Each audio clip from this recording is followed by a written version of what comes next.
Hey guys, welcome back to our channel. In this tech tutorial video, we're going to break down for you how you can get rid of borders of your tables in your documents on Google Docs. So let us get started right away. So let me start with a completely new table here in my example document. Let me skip to a new line. And for the sake of this tutorial, add a new table. To do that, click on Insert here at the top, hover your mouse over table, and select the table from the right hand side with the dimensions like 5 by 4, for example. After that, fill your table with some content, these cells, and so on and so forth. So guys, if you'd like to get rid of these borders, all you will need to do, guys, is right click on one of your table border. That is going to open up the drop-down menu.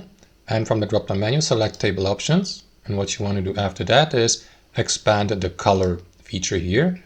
And under table border, simply select your preferred color, or even better, guys, here to the right, select the border thickness, which should be on 1 pt on default, to switch it to 0 pt, and that is technically going to delete your table borders. So if I switch, for example, from that cell here, fill it with content, I may switch to the next one by pressing tab, and all of that without displaying any table borders. And that's how you do it, guys. Thanks for watching. Hope you enjoyed this video, and we'll catch you later.